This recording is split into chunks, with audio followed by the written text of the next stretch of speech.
I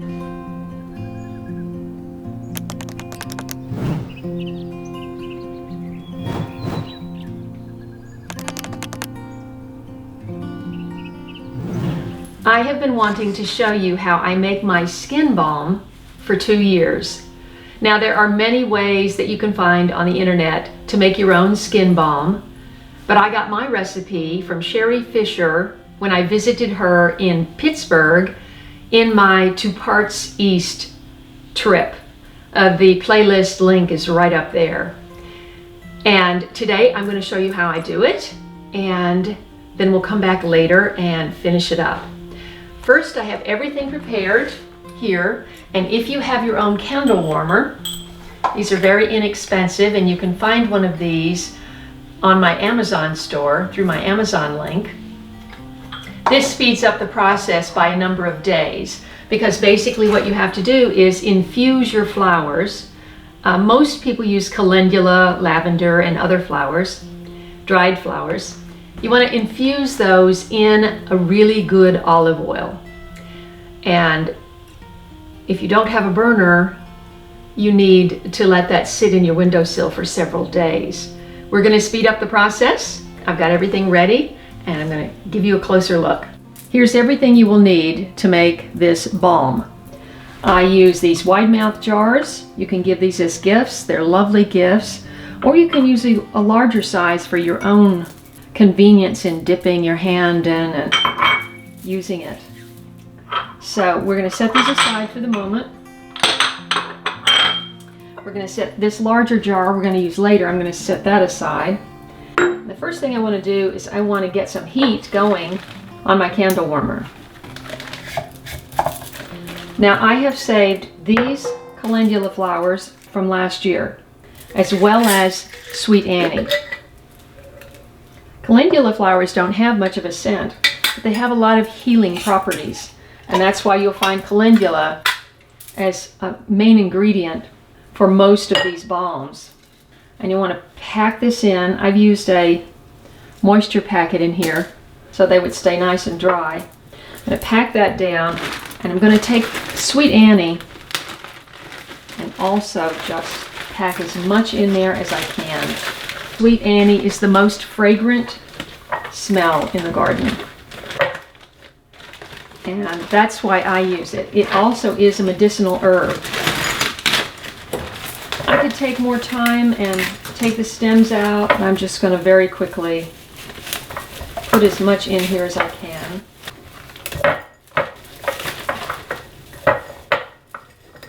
And all these little things you see are the seeds.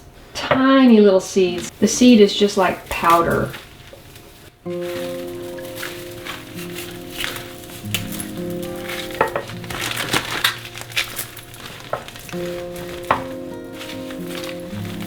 You see this powder that's left? Those are the seeds right there. Tiny flowers, tiny seeds.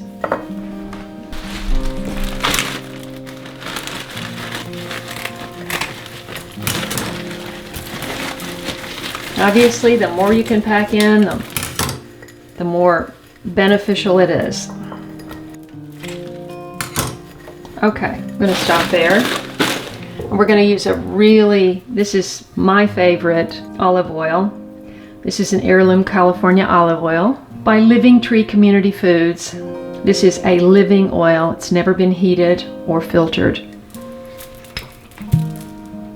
And you're going to pour it in and fill it to the top.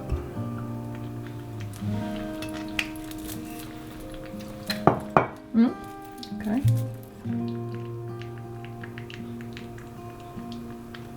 That's going to take most of my olive oil right there. I'm going to save myself a drop for the salad. And what you're going to do, nice and soaked.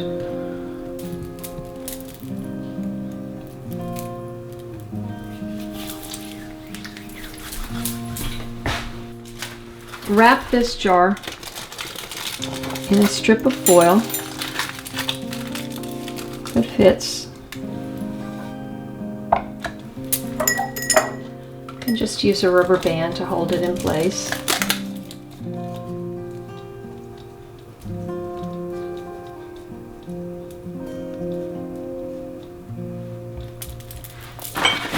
And I'm going to put, you can use wax paper. This happens to be parchment. I don't have wax paper. Over the top. And you just want to, just for safety's sake,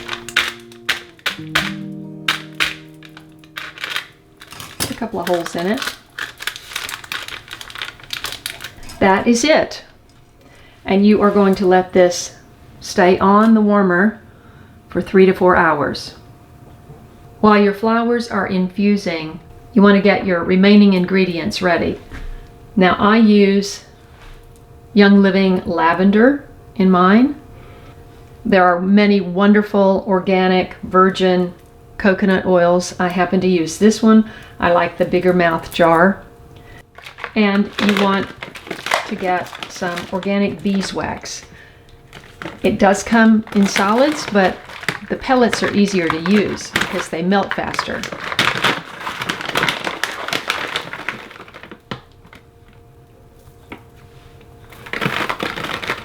You're going to need 1/3 cup of beeswax pellets and 1/2 cup of the coconut oil.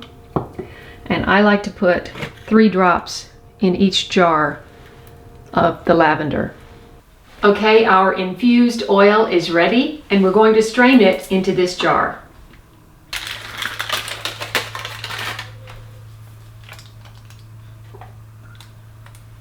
It's pretty warm. You have to be careful.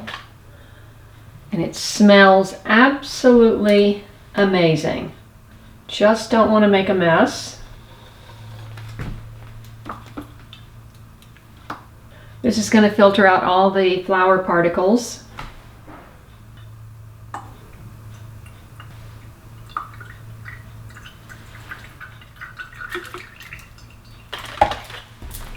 You see what's left, these wet flowers.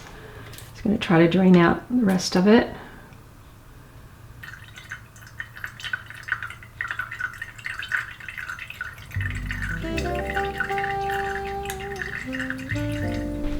While that is dripping, I'm going to go ahead and measure 1/3 cup of the beeswax. And your beeswax is what's going to give you your consistency, whether you like it thinner or you like it thicker. I like to pack it down.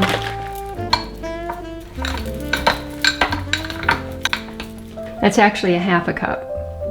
So I'm going to take a little bit back. Okay, it's 1/3 cup. And then I'm also going to put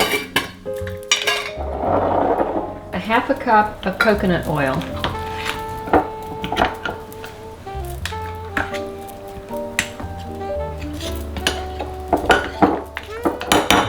Pretty much stopped dripping. I'm going to set that aside. And we're going to add our beeswax.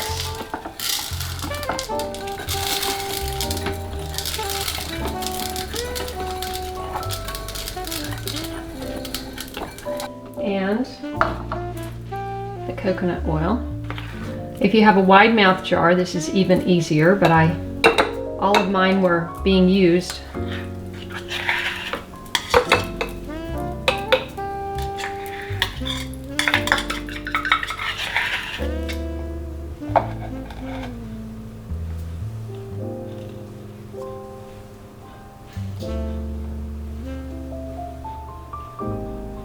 Stir that a little bit.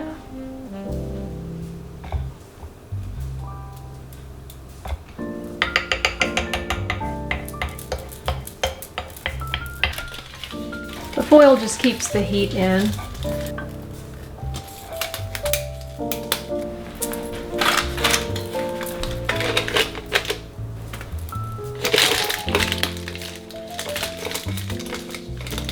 There. Okay. Okay, this is melted. I'm going to turn this off.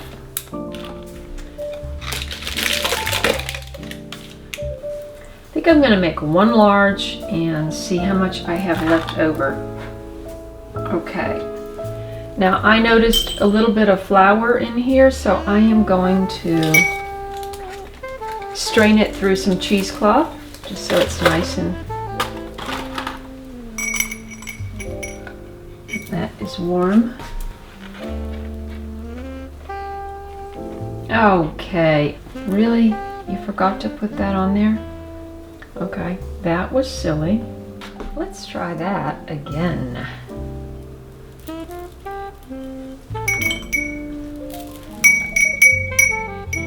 It's very warm.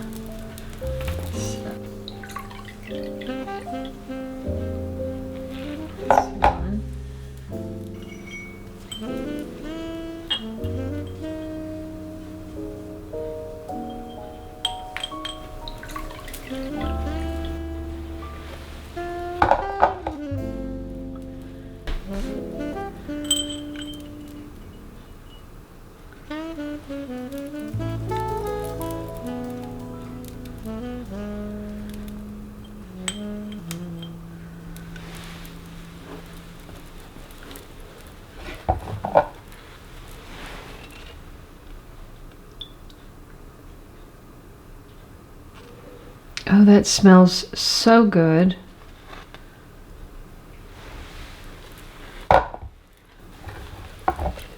This one's for me.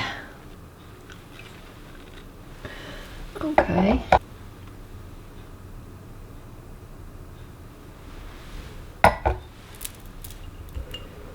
Oh, that sweet Annie smells so good. Cheesecloth is falling apart.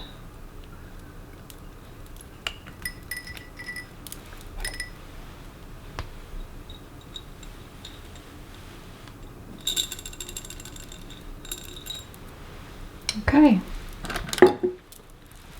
turn this off. We're going to add my Young Living essential oil lavender, and I'm going to put 3 drops. 1, 2, 3. 1,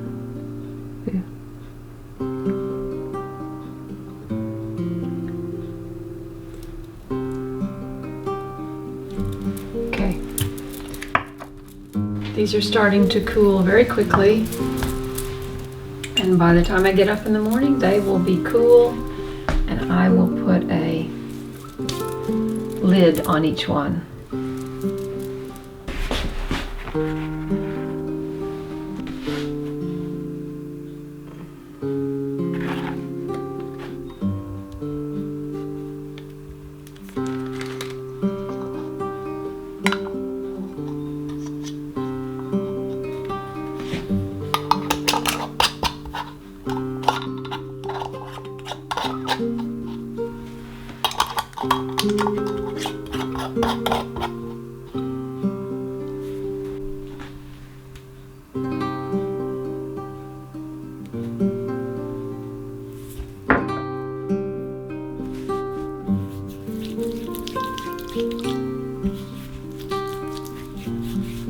Oh, that feels so good.